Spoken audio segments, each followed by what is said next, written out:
Louvado seja nosso Senhor Jesus Cristo, que para sempre Ele seja louvado.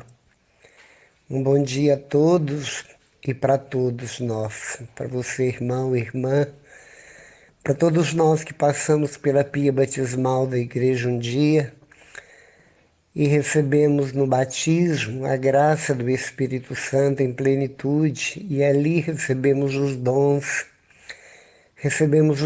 do Espírito Santo e principalmente a filiação de filhos adotivos do Pai por Jesus Cristo. Só pelo sacramento do batismo isso acontece em plenitude. Aqueles que nascem, mas não são batizados, são filhos, são criaturas de Deus, mas é necessário o sacramento, porque o próprio Jesus, no final de Mateus, capítulo 28, diz: com toda autoridade me foi dada no céu e na terra. Ide e ensinai a todos a observar tudo que vos prescrevi e ensinei, e batizai-as em nome do Pai, do Filho e do Espírito Santo, e aí estarei convosco até o fim dos tempos. É uma promessa, é uma exigência, é o ide no imperativo, onde Deus nos pede, nos manda com autoridade para aqueles que se matricularam como discípulos na escola do Mestre Jesus, que estiveram com Ele, tiveram intimidade com Ele, conheceram-na na íntegra e agora é preciso anunciá-lo. Porque aquele que conhece Jesus, que experimenta Jesus, que conhece Jesus, não mais se cala. Ele é capaz de morrer para falar a verdade, que é Jesus e é uma só. E este diferencia porque ele dá a vida pelo Mestre, ele dá a vida pelo Reino, que é o próprio Deus. E um bom dia para todos. E há 1h30 atrás, estava no finalzinho do dia 11 de fevereiro, que é um dia consagrado, um dia que se memoriza na igreja, no tempo litúrgico, o dia de Nossa Senhora de Lourdes, que apareceu a Bernadette na gruta de Massabielle. Apareceu a Bernadette e foi ali que ela deu o nome. Qual o nome dela? Imaculada Conceição. Este é o título, é o nome dela. Todos os outros disse antes, anteriormente, que são títulos dados por nós, mas saído da boca dela, eu sou a Imaculada Conceição.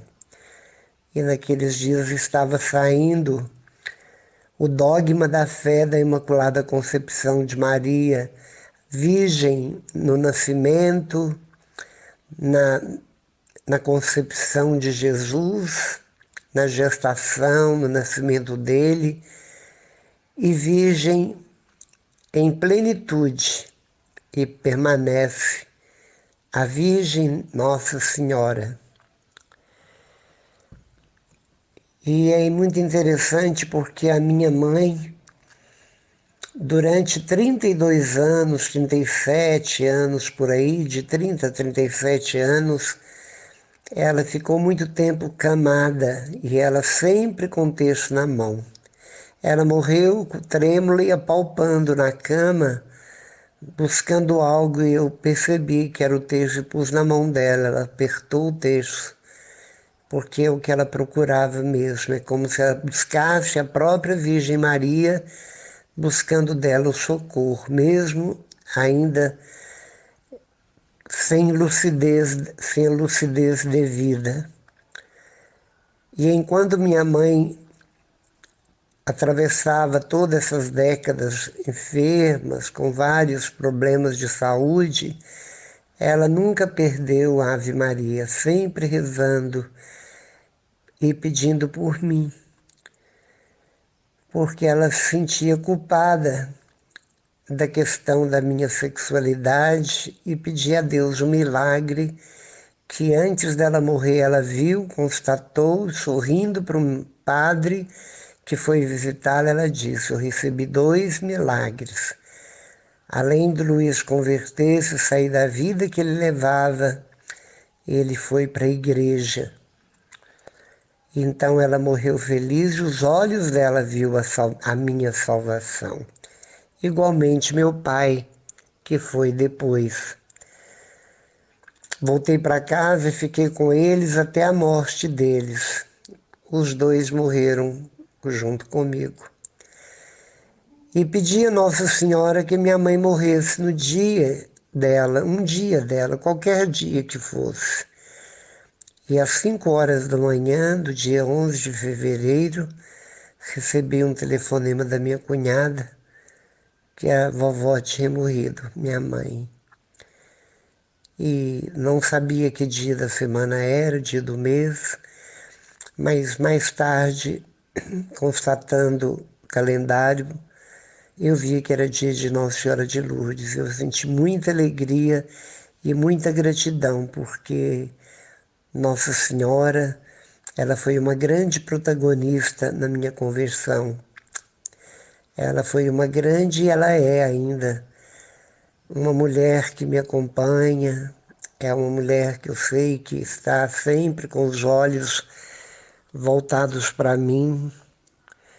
É uma santa que sempre escuta meus pedidos, meus rogos, e eu estou sempre também com o texto na mão, como se tivesse pegado o cajado de minha mãe, para rezar para toda a família, os filhos que ficaram. E rezo por todos, todos os dias no meu rosário. Mas o dia de Nossa Senhora passou, mas ela permanece. Ela continua em todos os dias de nossa vida, nos acompanhando, caminhando, passando à frente, nos olhando, nos dando exemplo como um reflexo de um espelho de justiça e de santidade, de silêncio acima de tudo, de obediência, de humildade, numa curvatura que só Deus conhece o grau de humildade dessa mulher. E ela se fez nossa mãe exatamente numa aliança de sangue com Jesus na cruz. Por isso que para mim a imagem mais bela de Jesus é aquela que, profetizada no capítulo 53 de Isaías, é a mais horrenda das imagens. Diante da imagem desfigurada do servo, tapavam os olhos, as pessoas abaixavam a cabeça. Tão desfigurado ele estava, a profecia de Isaías nos fala. E no contexto ao vivo, no desfecho da morte de Jesus, na subida do Calvário, toda aquela cena que nós já conhecemos, que tantas vezes vimos no cinema, vimos no teatro, vimos as narrativas bíblicas, mas ninguém é testemunha ocular deste espetáculo doloroso que ocorreu há tantos 1000 anos atrás, no topo de um morro fora da sua cidade natal, empurrado, condenado, esmagado, machucado, zombado, humilhado pelos seus próprios compatriotas. Ele foi banido de dentro da cidade de Jerusalém para fora dos muros. Isso já era algo extremamente humilhante.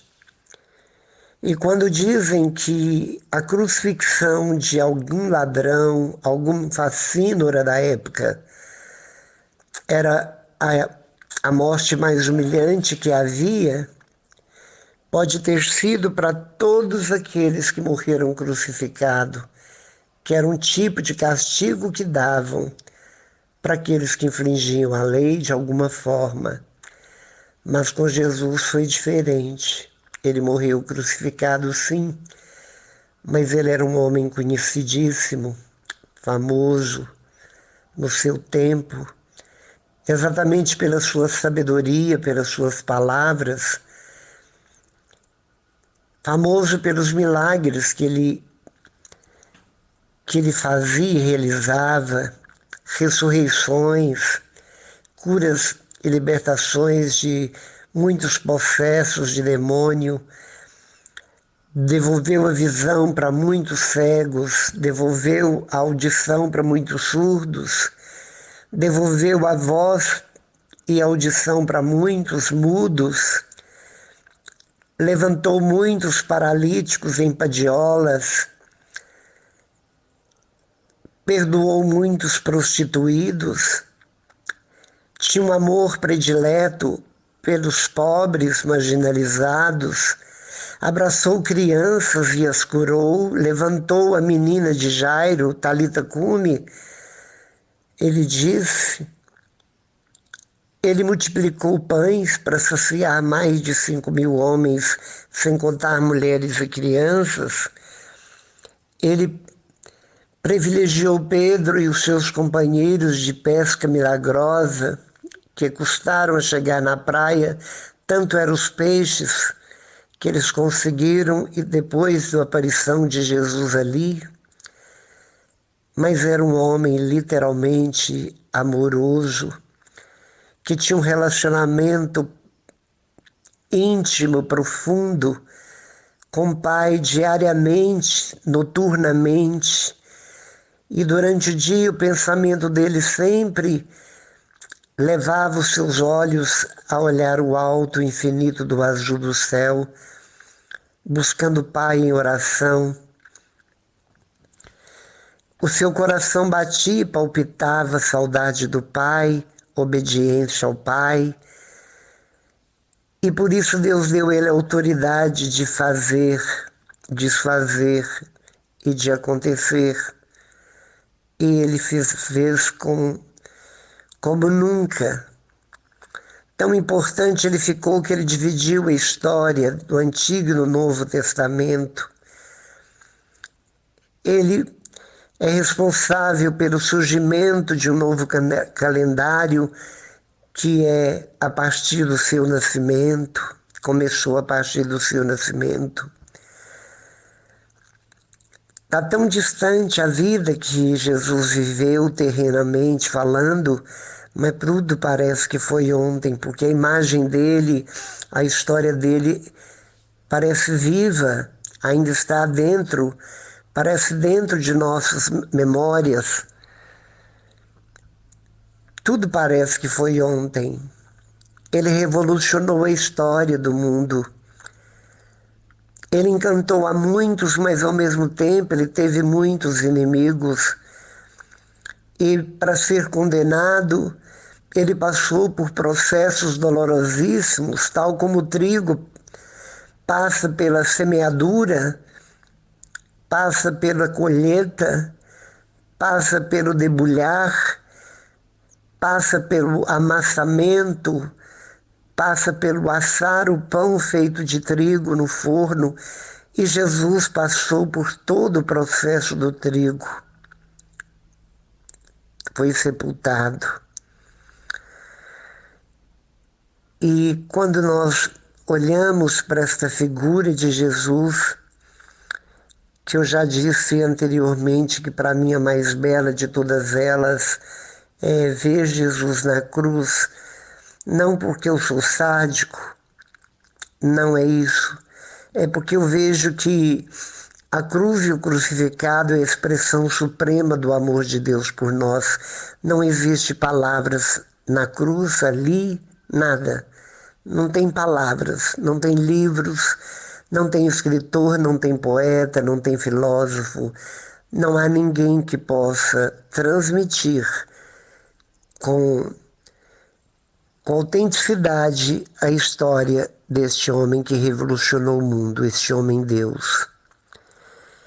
E nós percebemos que, a partir das vésperas daquele dia, da sexta-feira, na quinta noite, ele já começa sua dolorosa paixão, derramando sangue por todos os poros, encharcando como quando nós suamos numa roupa, é visível o molhado do suor em nossa pele e na roupa que gruda na pele.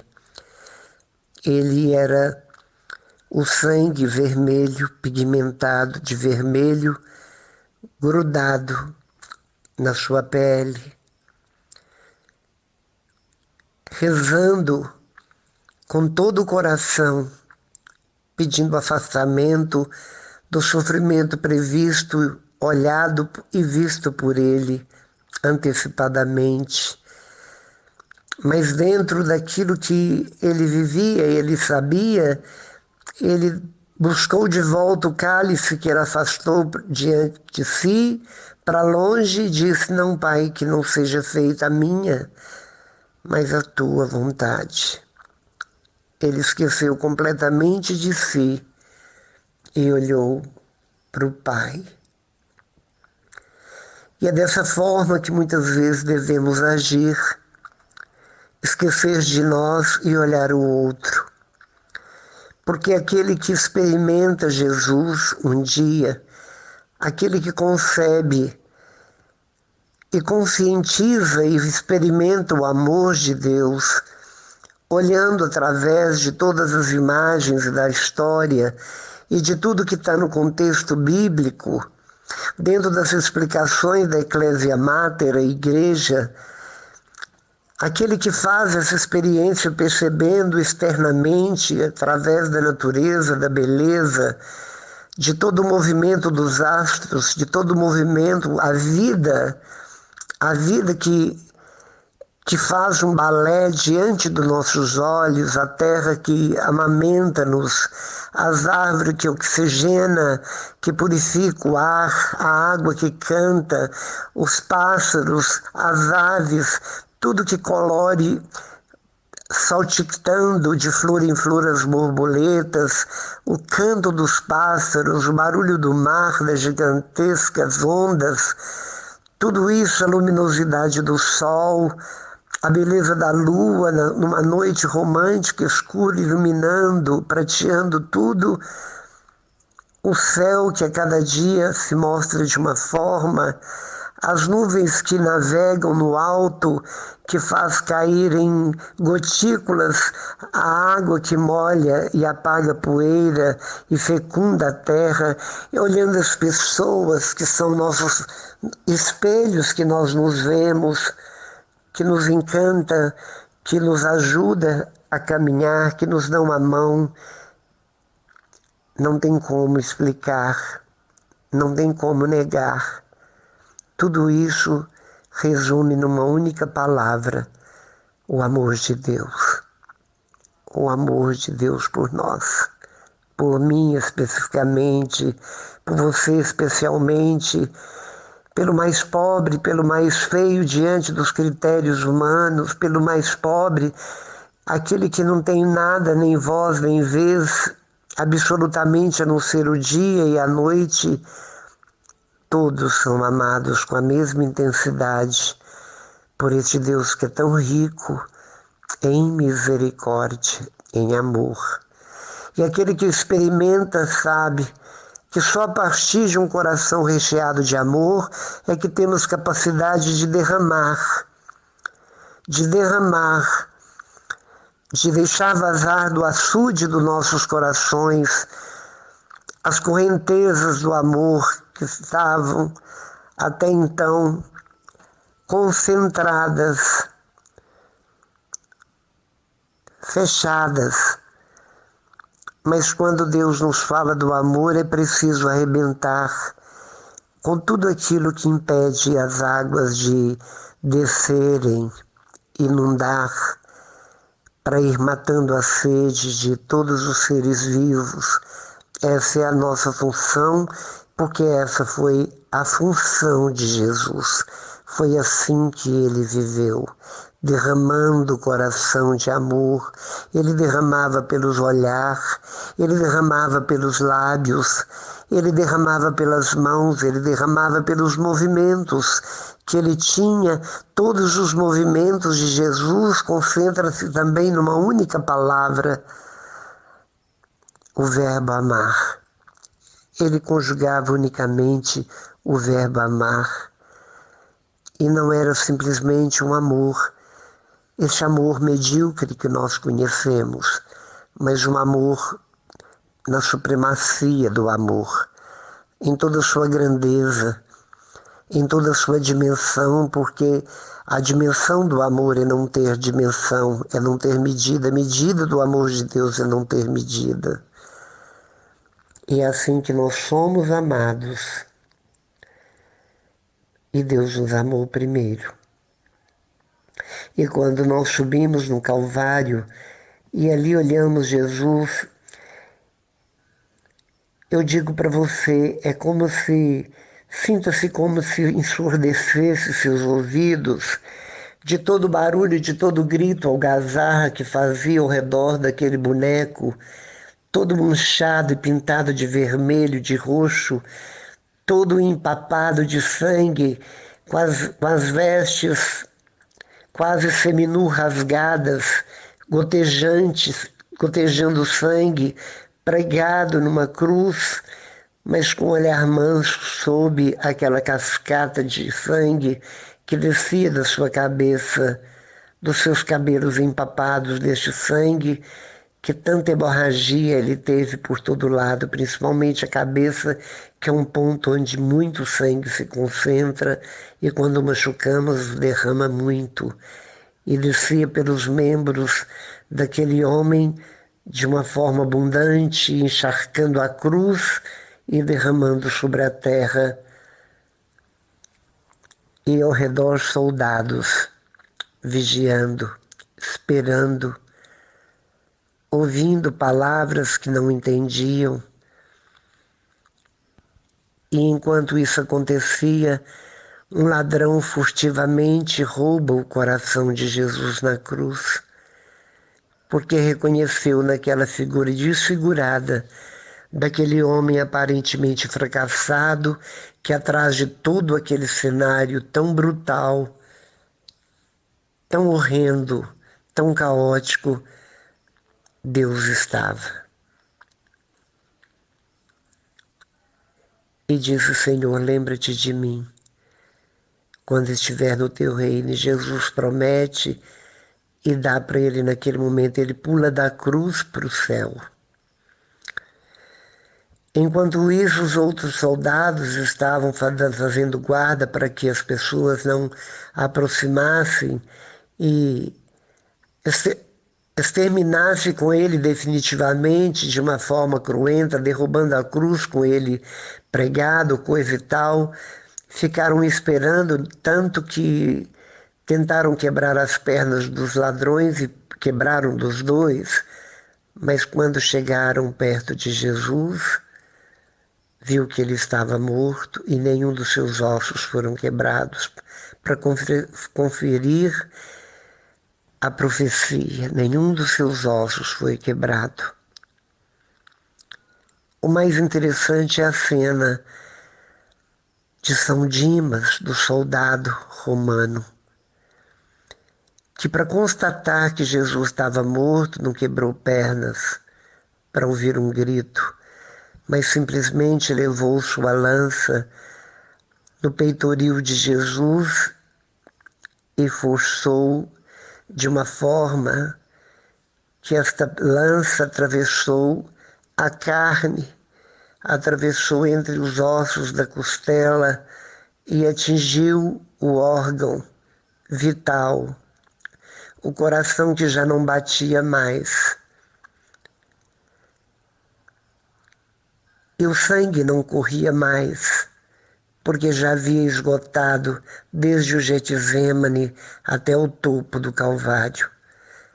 Agora, quando aquele homem atravessa, como que levado por um impulso do próprio peito de Jesus, avançando para frente, pendurado segurado pelas mãos na cruz por cravos, o corpo dele todo pesa para frente. O peito é como se o peito insultasse o soldado que estava no relevo descomunal, muito perto dele, como se dissesse, como se Jesus dissesse naquela postura: rasga-me o lado, abre a porta do céu, conclui o que começaram. E ele, levado por este instinto, por essa voz interior, enfia a chave, a lança. E daquela abertura tão profunda sai um pouquinho de sangue, o restinho de sangue, e jorra água. Não tinha mais sangue dentro daquele homem. Não tinha mais sangue naquele coração. Tudo foi esgotando ao longo do caminho, gotejante, abundante. E quando sai água, naquele momento, algo acontece com aquele homem, que também, como ladrão, ele viu que atrás daquele homem morto, daquele jovem morto, havia Deus. Havia também, no 100% homem, havia também um 100% de Deus ali, que mataram o inocente. A consciência dele grita, e ali ele converte, confessando diante de todos que esperavam dele outra coisa. Ele disse verdadeiramente: este homem era filho de Deus. Aquele sangue, aquela água que jorrou do buraco aberto do lado de Jesus, que foi a abertura do céu, certamente jorrou no rosto daquele homem. Certamente jorrou no peito daquele homem, embora ele estava de armadura, mas aquele jorro de água e sangue que foi diretamente nele, não tem como, curou aquele homem. Não curou ele de doenças, de patologias físicas nem psicológicas, mas o curou espiritualmente. Ele pôde ver e constatar que aquele era verdadeiramente o Deus que ele fazia naquele momento, a maior experiência de sua vida. E certamente a partir daquele momento ele lança longe o capacete, ele lança longe a armadura, ele lança longe aquela lança, ele lança longe o trabalho dele de soldado do rei e passa a anunciar, evangelizar, e acima de tudo se tornou com certeza um mártir, porque com certeza ali no meio não dos apóstolos, apenas um ali estava, Maria, que estava de pé. Ele não tinha mais ninguém a seu favor. E ali tudo mudou. Ali foi um divisor de água na vida e na história daquele homem de São Dimas. Foi um divisor de águas, quando aquele sangue, aquela água jorrou sobre ele. Este é o momento que você precisa recorrer ao sangue e água que jorra do peito aberto de Jesus como fonte de misericórdia para nós. Este sangue, esta água é digna de confiança, porque é a vida que brota das entranhas subterrâneas profundas do coração que ama acima de tudo e acima de todos, e que na humildade, na obediência plena, total ao Pai, nos abre o céu, e Ele veio jorrando esse sangue, essa água, para salvar o homem todo e todos os homens. E é preciso que nós deixemos que esta vacina, esse antídoto contra todos os nossos problemas, nossas pestes interiores, a peste do egoísmo, a peste da mentira, da fofoca, da calúnia, a peste da divisão, da implicância, da antipatia, da ambição desenfreada, da sensualidade tão acentuada em nossos tempos. É preciso que este sangue, esta água, nos lave a todos por dentro, nos lave o nosso coração por dentro, para que nossa vida ganhe um novo sentido, ganhe um novo estímulo, um novo entusiasmo, para que nós possamos recomeçar o caminho que é Ele, a verdade que é Ele, pisando agora nas pegadas sangrentas que Ele deixa como sinal, porque é por essas pegadas sangrentas do sacrifício, da renúncia de si mesmo a favor do outro, é que você chega ao paraíso.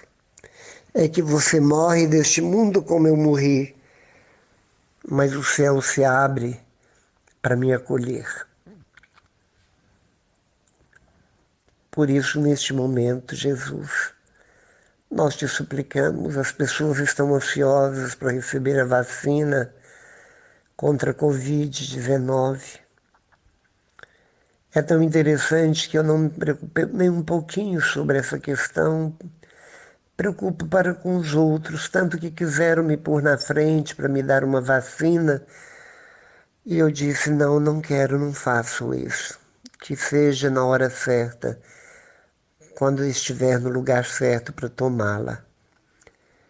Eu não estou preocupado com essa questão. Estou preocupado em ter o coração sempre vacinado contra todas as pestes, todas as epidemias que o mundo traz em abundância e tem contaminado jovens, crianças, adultos, velhos, na plenitude da contaminação,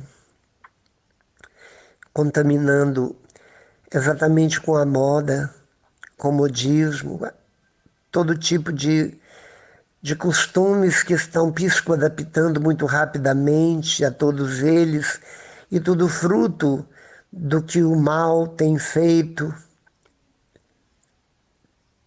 tem lutado contra os valores e aplicado e impregnado com seu marketing infernal tudo aquilo que ele quer que seja consumido pela humanidade, para que o pecado reine e para que ele seja vitorioso. Mas eu digo para você, aquele sangue, aquela água que jorrou do peito de Jesus, que aparentemente nada valia, é maior do que o inferno todo. É maior do que todos os demônios juntos. É maior do que qualquer pandemia que se espalha tão ferozmente sobre a humanidade. Mesmo que reste uma única pessoa neste mundo, o sangue e água que jorrou do peito aberto de Jesus na cruz é muito maior. Ele é a vitória de todos nós. Ele vai nos dar a vitória, não a vitória de vencer vírus, inimigos mortais, lanças, doenças. Não estou falando disso, porque isso simplesmente não é nada. Isso é consequência da nossa vida, do mundo. Não estou falando de algo muito além desta vida. Eu estou falando de algo após esta vida, depois desta vida, onde Jesus preparou para cada um de nós um Éden, um paraíso, um lugar onde reina literalmente a paz, onde não existe grito, nem dor, nem luto, nem gemido, porque o primeiro tempo passou e agora é hora da recompensa, é hora do desfecho. Por isso é preciso, mais do que urgente, assim como alguém doente é levado às pressas de avião para outras cidades que possuem mais recursos para tentar salvar a vida, É tão interessante porque essas pessoas não correm, não tomam um avião, não tomam um táxi, não tomam algo rápido para pedir socorro a um sacerdote, fazer uma bela confissão, ou pedir e suplicar uma unção dos enfermos, ou clamar e pedir, ao invés de gritar médicos, gritar o médico dos médicos antes de qualquer médico te atender e nos atender, porque procuramos todos os recursos primeiro para depois, quando não vemos mais esperança, fomos desenganados por todos os médicos e pela ciência, aí é que Deus entra em cena, que vamos atrás de Deus fazer promessa, pedir e suplicar, principalmente aqueles que têm cheiro de Deus, que sabemos que dão testemunho de oração, é que vamos pedir que orem por nós. Chegamos chorando, chegamos depressivos, porque a morte espreita, a morte está chegando. E antes disso, não existe essa angústia, porque nós nos julgamos eternos. Nós nos julgamos eternos. Por isso te chamo, te clamo, te convido. Que Jesus, depois desse momento em que aquele soldado e aquele ladrão pregado ao lado de Jesus fez a grande experiência, aquele grande impacto de encontrar com Jesus exatamente como já foi dito, desfigurado na cruz, e acreditaram e confiaram e o chamaram de Senhor. Ele desce depois, descido da cruz, ele é levado para uma pedra onde lavavam os cadáveres, com água para ser perfumado, para ser sepultado. E Jesus foi lavado suas feridas cuidadosamente pelas mãos de sua mãe e pelos seus amigos, e as mulheres piedosas. Que aquele sangue, aquela água que passou pelas chagas de Jesus, escorreu pela terra, que molhou aquela pedra, que esta água venha lavar a humanidade.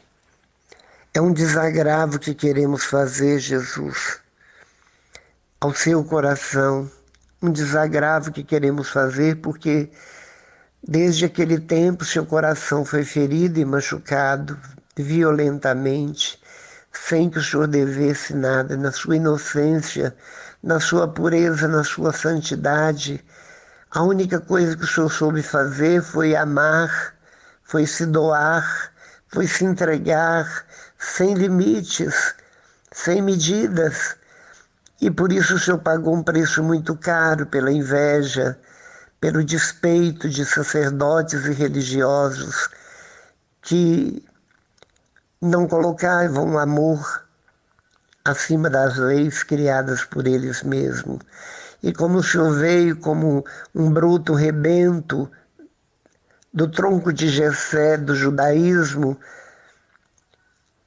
eles ficaram enfurecidos, cheios de inveja, de malícia, e procuravam desde sempre tentar matá-lo de uma forma que não revoltasse, ou que não incomodasse, ou que não era visto por aqueles que te seguiam, que era um grupo pequeno, enquanto que o grupo deles crescia. E no dia da sua morte, Jesus era um número, numericamente eram praticamente todos, porque uns eram contagiados pelos uivos, pelos gritos psicológicos do momento, daquele momento, e gritavam: crucifica-o, crucifica-o. E assim foi feito. A voz do povo te levou à morte, à condenação. É por isso, Jesus, que te pedimos também agora que este sangue, esta água que jorrou do seu coração, possa, Senhor, nos lavar agora, nos lavar dos nossos pecados passado, presente e futuro, e que este sangue, esta água venha, Senhor, hidratar nosso coração tão seco, tão desidratado, tão estéril, para que no nosso coração possa produzir frutos e frutos de vida eterna, e que nós possamos, Jesus, transformar o nosso meio, o nosso mundo. Que nós possamos, Jesus, pela sua palavra, pelos seus exemplos, pela igreja, que é a nossa mãe, e cuja mãe é a própria Virgem Maria, onde o Espírito Santo é o motor dessa igreja. E por tudo que essa igreja é, que nós possamos usar dela e de todos os meios que o Senhor deu de autoridade a ela, para que nós possamos navegar rumo, Senhor, ao porto seguro, que é o seu próprio coração que nos aguarda ansiosamente. Mas para isso é preciso batalha, é preciso luta, é preciso declarar guerra ao mal, à força do mal. É preciso destruir todas as estratégias dos inimigos, do seu inimigo. É preciso destruir, Senhor, para que a vida em abundância, Senhor, ocorra tal como a palavra, novos céus e novas terras. Seja louvado, glorificado, bendito e adorado. Louvado seja nosso Senhor Jesus Cristo, para sempre seja louvado. Estivemos unidos e reunidos, foi em nome do Pai, do Filho e do Espírito Santo. Amém.